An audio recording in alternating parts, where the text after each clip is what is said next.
Everyone, welcome back to your channel D Pharma is Note. This video is D Pharma second year student, subject is a pharmaceutical chemistry. तो topic बहुत ही important है, sedative and hypnotic. तो most important है जो कि hypnotic आपने देखा ही होगा।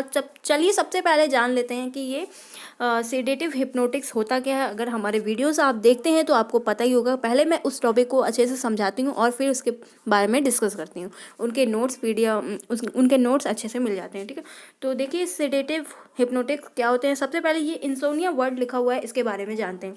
इंसोनिया वर्ड क्या है? जो कि नींद से रिलेटेड है। ओके, निद्रा नहीं आना, नींद नहीं आना, ये इंसोनिया की बीमारी है। ओके, तो हिप्नोटिक्स जो ड्रग है इंसोनिया की और सिडेटिव दोनों ड्रग्स हैं, ये कैसे वर्क करती हैं इसके बारे में जानते हैं। हिप्नोटिक्स जो ड्रग है वो नेचुरल स्लीप प्रोड्यूस करती है। इस ड्रग को लेने से नेचुरल स्लीप आ जाती है। ओके, और सिडेटिव क्या है? जो ब्रेन को पहले तो डिप्रेस करेगी और फिर स्लीप प्रोड्यूस करेगी। तो यहाँ पे रिलेट करता है कि ये ब्रेन को क्यों डिप्रेस करती है। देखिए, अगर हमारे ब्रेन में बहुत सारी बातें चलती रहेंगी और ब्रेन जब तक शांत नहीं होता है तब तक उसे नींद नहीं आती है। ओके, इसलिए इस सेडेटिव का यूज़ किया जाता है। ब्रेन डिप्रेस करेगा और फिर वो शांत होगा और फिर नींद स्लीप प्रोड्यूस करेगा। ओके, तो इन ड्रग्स को बिना डॉक्टर के प्रिस्क्रिप्शन के कभी नहीं लेना चाहिए और ना ही किसी को देना चाहिए। जब डॉक्टर के प्रिस्क्रिप्शन में लिखा हो तभी इसको देना चाहिए। ओके, क्योंकि अगर ये सेडेटिव ड्रग्स है वो जो अगर इसकी ज़्यादा मात्रा हो जाती है तो फिर उससे पता चलता है कि दो तीन दिन तक उसे होश ही नहीं आता है और वो सोता ही रह जाता है। इसलिए इस ड्रग्स का यूज़ कभी नहीं करना चाहिए। और इनका यूज़ कब करना चाहिए, चलिए इनके डेफिनेशन से ही समझते हैं आगे। तो फ्रेंड्स, आप सब लोग में से जो पुराने सब्सक्राइबर्स हैं वो लोग सोच रहे होंगे कि आप ही शायद सोच रहे होंगे कि कल तो दीदी बोल रही थी वीडियो नहीं बनाएंगे, लेकिन इसलिए मैं बना रही हूँ। अगर मेरे वीडियो से सिर्फ एक स्टूडेंट, सिर्फ तुम्हें अगर हेल्प हो रही है तो भी मैं वीडियो बनाऊंगी। ऐसा नहीं है कि 10 लोग देख रहे हैं तभी मैं वीडियो बना रही हूँ। अगर सिर्फ तुम्हें हेल्प मिल रही है इसलिए भी मैं वीडियो बनाऊँ, क्योंकि मैं नहीं चाहती हूँ कि इतने फीस देने के बावजूद डी फार्मा में किसी की बैक लगे। ओके, और मेहनत अच्छे से करनी है और क्लासिफिकेशन जितना मैं बता रही हूँ उतना अच्छे से आपको रट के जाना है और पूरा कंप्लीट करना है अपना एग्ज़ाम पेपर। चलिए समझते हैं इस टॉपिक को। टॉपिक समझने से पहले ये यहाँ पे देख लीजिए कि आपसे क्वेश्चन पेपर में क्वेश्चन किस तरह पूछे जाते हैं, ये भी पता चल रहा है, ठीक है। हिप्नोटिक्स क्या है उसके बारे में बताना है और किसी 4 हिप्नोटिक्स ड्रग क्लासिफिकेशन उनकी बतानी है और किन्हीं 2 के बारे में स्ट्रक्चर और उनका यूज़ प्रॉपर्टीज़ के बारे में लिखना है। अब चलिए इनकी हिप्नोटिक्स जो डेफिनेशन है उसको समझते हैं।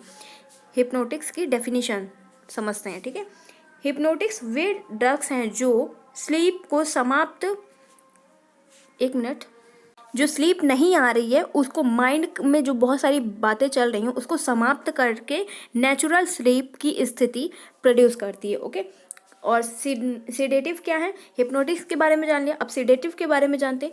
सिडेटिव की अधिक मात्रा देने से क्या होता है, अभी मैंने क्या बताया था पहले कि अगर इसकी अधिक मात्रा ले लेंगे तो ऐसा होगा 2-3 दिन तक सो रहा है और उसे बिल्कुल पता ही नहीं है कि क्या चल रहा है, ठीक है। और आगे देखिए क्या लिखा हुआ है आगे, अनिद्रा, बेचैनी, चिंता, एंजाइटी जिसे कहते हैं, मेंटल टेंशन। जब माइंड में बहुत सारी टेंशन होती है तो फिर अगर पेपर कैसा होगा, अगर किसी के घर में शादी ब्याह पड़ा है तो ऐसे कैसे होगा, क्या क्या करना है, बहुत सारी टेंशन रहती है। उनके मम्मी पापा को नींद नहीं आती, ऐसा होता है। और फिर उनको दूर करने के लिए इन ड्रग्स का यूज़ किया जाता है, लेकिन बिना डॉक्टर के प्रिस्क्रिप्शन के अलावा इनको कभी भी नहीं देना है, यूज़ नहीं करना है। ओके, नहीं तो अगर कोई केस होता है तो फिर आपके ऊपर आता है, इसलिए कभी भी नहीं यूज़ करना है बिना डॉक्टर के प्रिस्क्रिप्शन के, ठीक है। अब चलिए आगे देखते हैं। ये माइंड के टेंशन को दूर करती हैं और इनके क्लासिफिकेशन यहाँ पे कुछ इंपॉर्टेंट्स लिखे हुए हैं।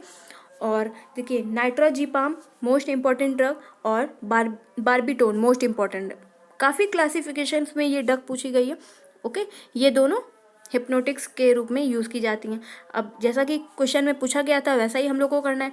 तो सबसे पहले क्या करना है, स्ट्रक्चर बनाना है फेनोबारबिटोन का। तो ये स्ट्रक्चर है, इसको लर्न कर लीजिए अच्छे से। आप स्क्रीनशॉट ले सकते हैं, अगर या नोट्स बना रहे हैं तो लिख सकते हैं फटाक से वीडियो को प्रेस करके। अब आइए आगे बढ़ते हैं हम लोग। इनके यूजेस देखते हैं। इस बारबिटोन, फेनोबारबिटोन का यूज़ किस तरह किया जाता है। एंटी कन्व्यूलेसेंट में यूज़ किया जाता है और हिप्नोटिक्स में तो किया ही जाता है। ओके, और सेकंड नंबर में क्या लिखा हुआ है, tonic clonic and particle scissor को नियंत्रित करने के लिए एंटी एपिलेप्सी एजेंट के रूप में इनका यूज़ किया जाता है। किसका, फार्बी ओ नो फेनो उनो क्या हो रहा है ये भाई, फेनोबार्बिटोन का। ओके, तो आप लोग सोच रहे होंगे दीदी कितनी गलतियां करती हैं, ठीक। अब देखिए इनकी फिजिकल प्रॉपर्टीज़ क्या हैं। फिजिकल प्रॉपर्टीज़, ये कलरलेस क्रिस्टलाइन पाउडर होते हैं। ओके, और इनका गलनांक 1.74.78 डिग्री सेल्सियस पे होता है, और ये वाटर में सॉल्युबल हैं, बट क्लोरोफॉर्म में बहुत ही सॉल्युबल हैं, एकदम मिक्स हो जाते हैं। और इनका यूजेस देख लीजिए, हिप्नोटिक एंड सेडेटिव के रूप में किया जाता है, और टोनिक रिकॉल पार्टिकल रिसाइज मतलब एनेक्सेटिया, एंटी एपिलेप्टिक एजेंट मतलब मिर्गी के दौरान इनका यूज़ किया जाता है, क्योंकि बहुत ही माइंड में बहुत सारा वो होता है, डिप्रेस हो जाता है, तो फिर उसका माइंड बहुत ही ज़्यादा तेज़ से काम करता है, इसलिए उसको माइंड को शांत करने के लिए इस हिप्नोटिक्स ड्रग्स का यूज़ किया जाता है। ओके, फेनोबार्बिटोन कैटेगरी की। अब इनका डोजेस कैसे यूज़ करना है। फेनोबार्बिटोन टैबलेट में आती हैं, बीपी मतलब ब्रिटिश फार्माकोपिया पी से, ओके, आईवी मतलब इंडियन फार्माकोपिया पी से। ओके, तो आप समझ रहे होंगे। और फेनोबार्बिटोन इंजेक्शन के रूप में आता है ब्रिटिश फार्माकोपिया के हिसाब से। फेनोबार्बिटोन सोडियम टैबलेट ब्रिटिश में आती है, इंडियन में आती है, यूनाइटेड में आती है, और 0.1 से 0.2 डिग्री ग्राम ओरल आती है, ठीक है।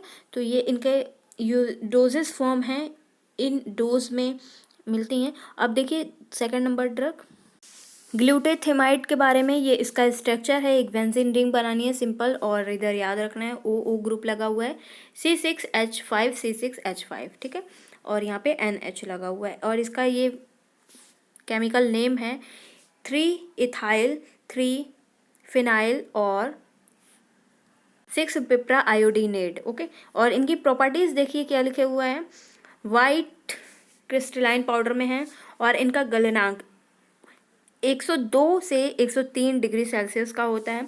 जल में विलय हैं alcohol, chloroform, ether, acetone and ethyl acetate में विलय हैं, ठीक है।